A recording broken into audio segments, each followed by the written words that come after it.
প্রতিদিনের চিন্তা ও প্রার্থনা। 29শে ডিসেম্বর।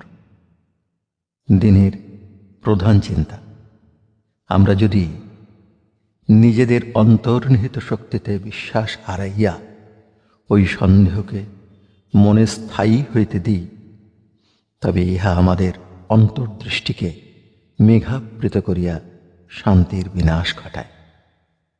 মুখস্থ করা যায়, যাও তুমি দূরে ওগো মনের কলুষ ব্যাধি, নাম তব দ্বিধাও সন্দেহ, করো তুমি বাস অন্ধকারে, সৃষ্টি করো তুমি মারাত্মক চিন্তা রাশি, করো তুমি আমাদের মন মেঘাবৃত, ধরিয়া বিকৃত আকার, লুকাইতে মোদের আত্মার দীপ্তিময়ী প্রভা।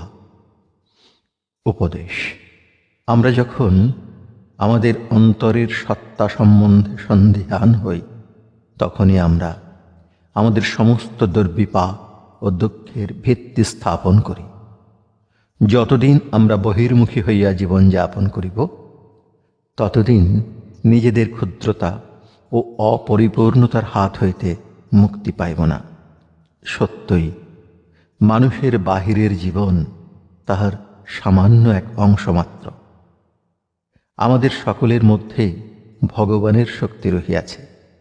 ইহাতে অবিশ্বাস করিয়া আমরা আপন উত্তরাধিকার লাভে বঞ্চিত হই। বরঞ্চ আমরা নিজেদের উন্নত প্রকৃতিকে বিশ্বাস করিব, তবেই আমরা নীচ জঘন্য প্রকৃতিকে পরাস্ত করিতে পারিব। প্রার্থনা। হে বিশ্ববিধাতা, তোমার মধ্যে আমি আমার বিশ্রাম স্থল খুঁজিতেছি। একমাত্র তোমার মধ্যেই আমি নিরাপত্তা পাইব। একমাত্র তুমিই চিরন্তন আশ্রয়। তোমার মধ্যেই আমি আশ্রয় প্রার্থনা করিতেছি। তোমার শ্রীচরণে আমি সর্বস্ব সমর্পণ করিলাম। তুমি আমার সকল বাসনা কামনা পূর্ণ করিতে পারো, এবং তুমি আবার আমাকে কামনা হইতে মুক্ত করিতে পারো।